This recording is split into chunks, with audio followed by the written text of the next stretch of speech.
Welcome, dear devotees. Welcome. Great to see you. And today we have a very interesting session. Before we take it on, let us start with our salutations. Asato ma satgamaya, tamaso ma jyotir gamaya, mrityur ma amritam gamaya. Om Shanti Shanti Shanti. O Mother, hold our hand. Take us from unreal to real, from ignorance of darkness to light of wisdom, to death to immortality. Om, peace, peace, peace. This is the mother season. And notice we are praying to the mother. The beautiful message today, as I was passing through, studying a little bit of the ancient Rig Veda, the oldest Veda, more than 5,000 years old, with the latest digital technology of tracing back the age. They have put it 3,700 years, that is before Christ. Christ is about 2,200 right now, 2,000 and 3,700 years before that, about 5,000 years. And at that time, you would be amazed to hear that we know about rishis, we know about great sages and saints. You'd be amazed to hear this entire mantra that you see Durga Puja. And soon, immediately after Durga Puja, came last Wednesday, was the Kujaguri Purnima Lakshmi Puja. And then comes in Lakshmi Puja of the Diwali. And then comes in, we have Saraswati Puja, Jagadhatri Puja, Kali Puja, all this goes on. All the mothers worship. And do you know that 5,000 years ago, in the Rig Veda, the first Rishika is a lady Rishi, but the first Rishi, and she says her name is Vak, and she is the daughter of a Rishi called Ambin, and her name was then Rishi Ambini. And you know what?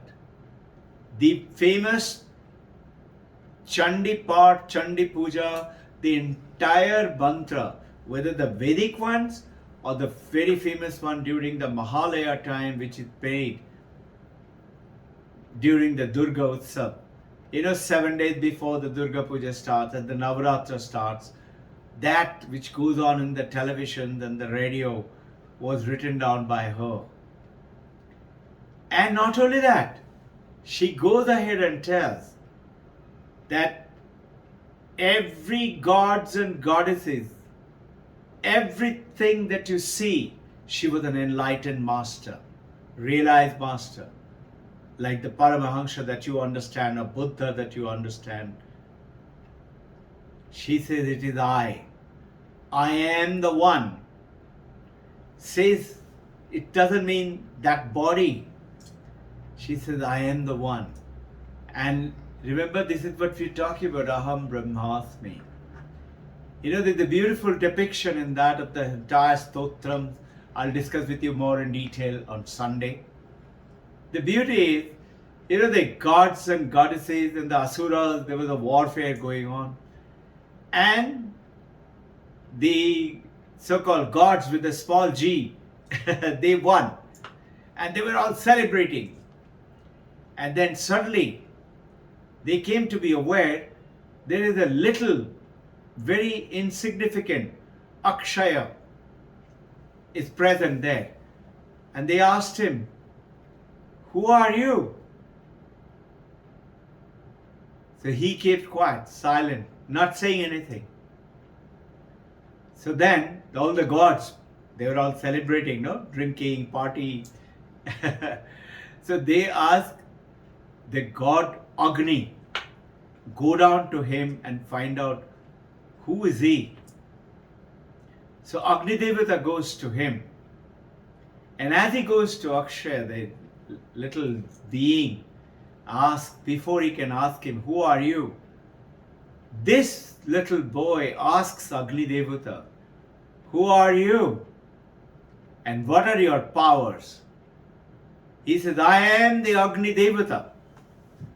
In this universe, anything, I can burn it to smithereen.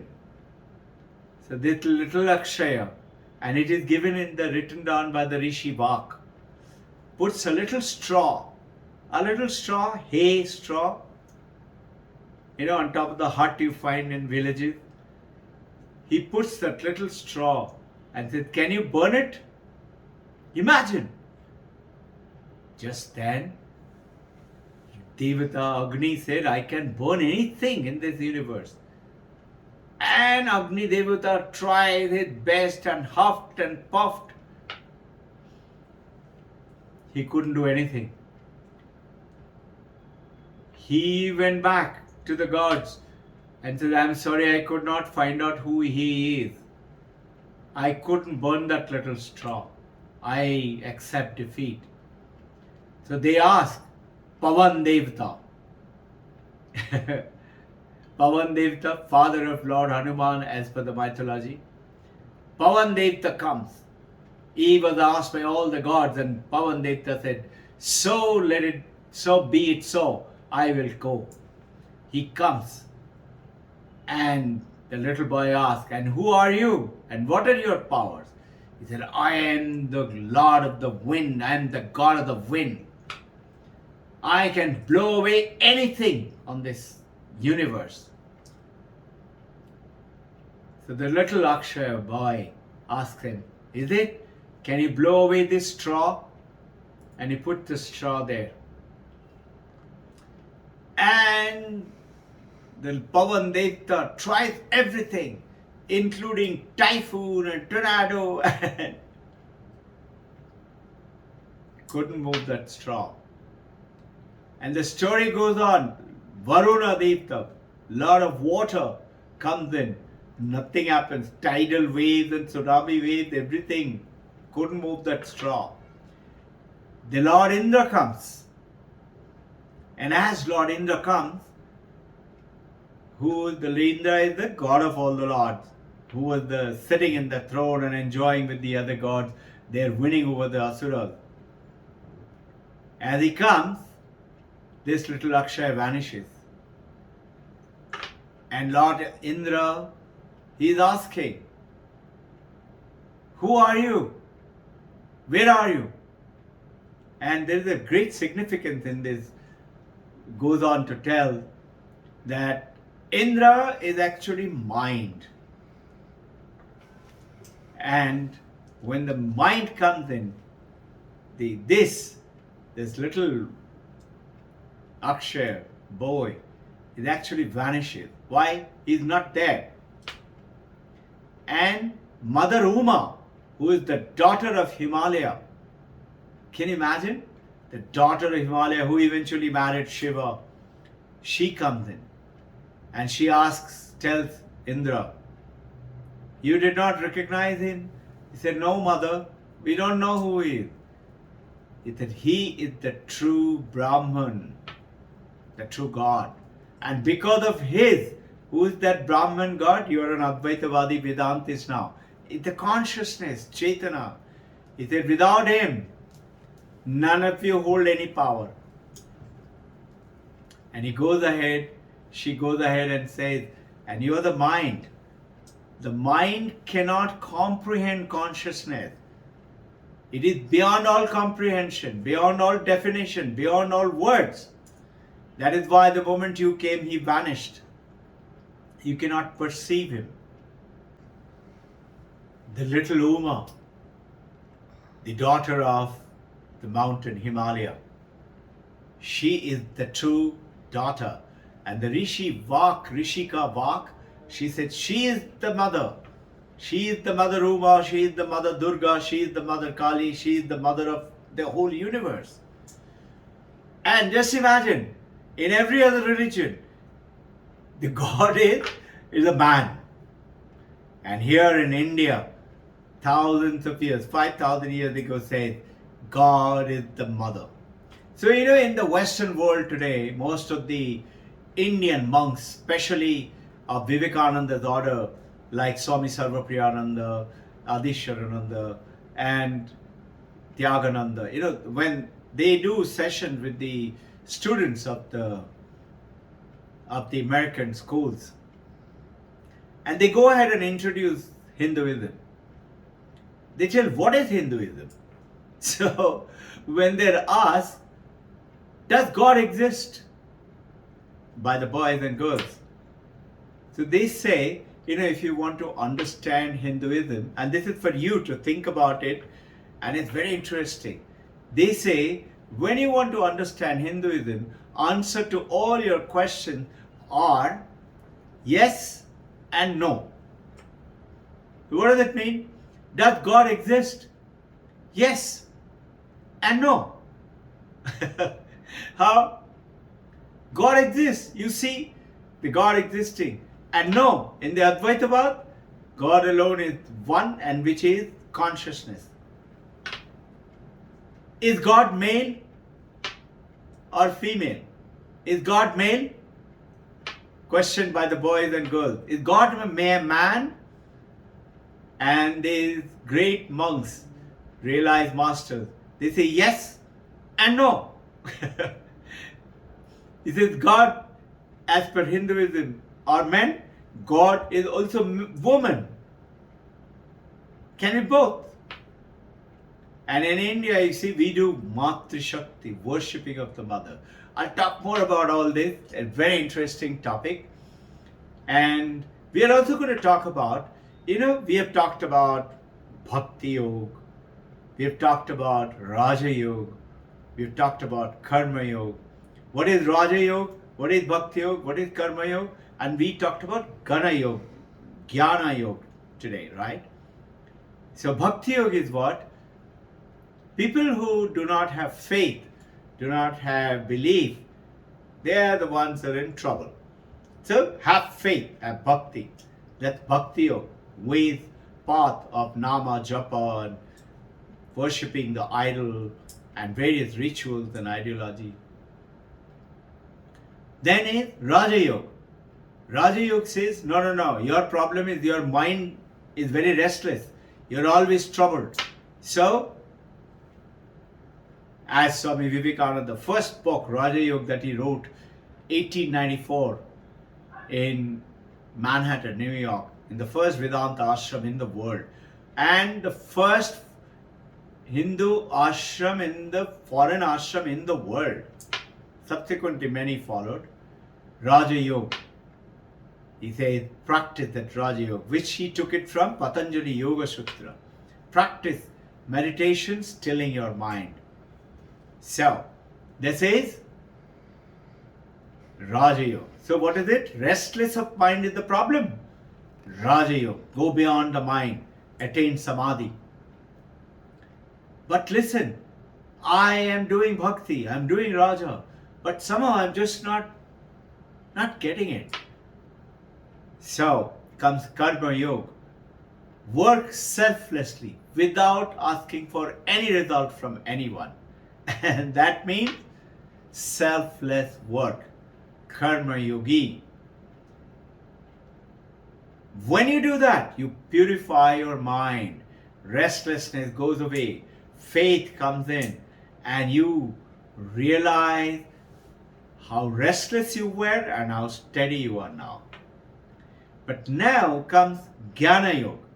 And as Jnana Yoga comes, Jnana Yoga drops a bombshell in this Bhakti Yoga, Raja Yoga, Karma Yoga.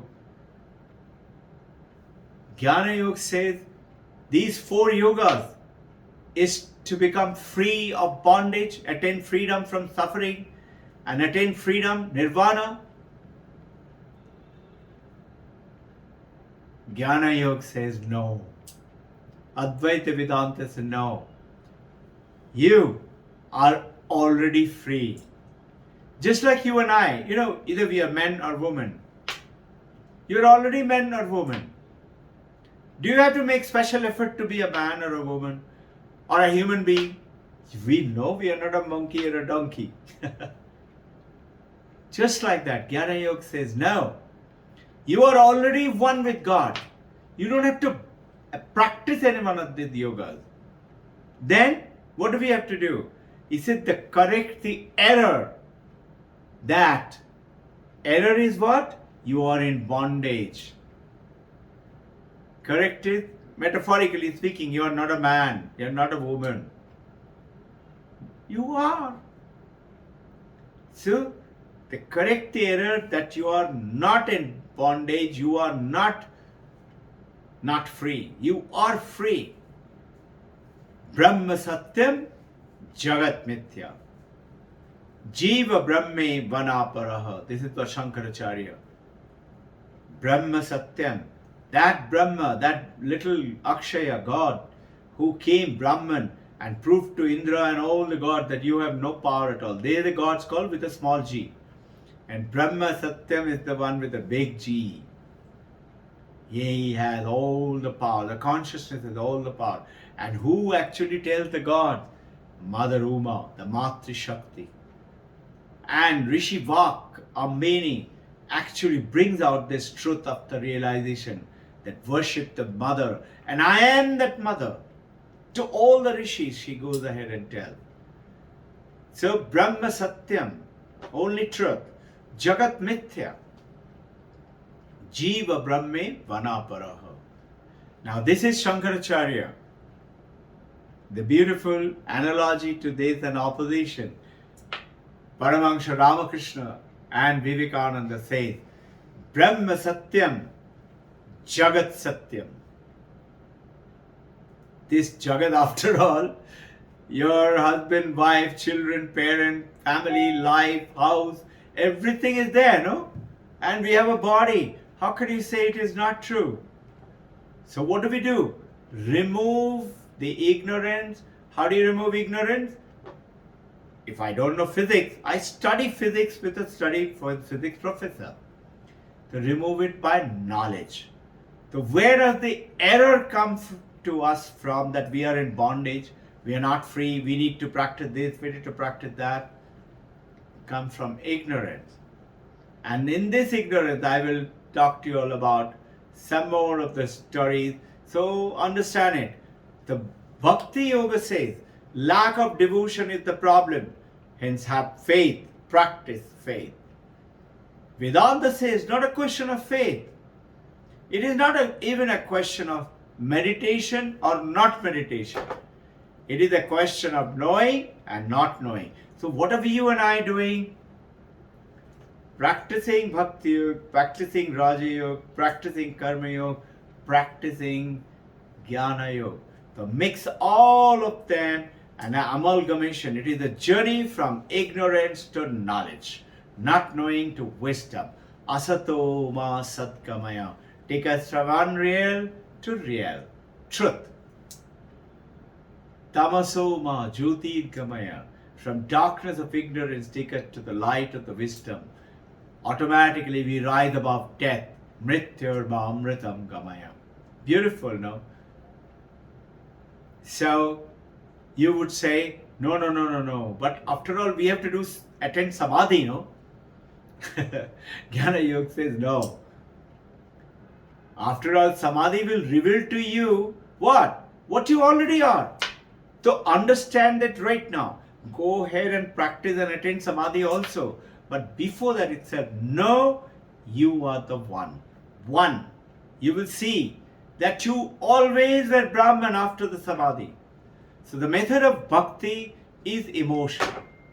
The method in yoga is mind. Method of bhakti is controlling the emotion. Method of yoga, Raja Yoga, is controlling the mind.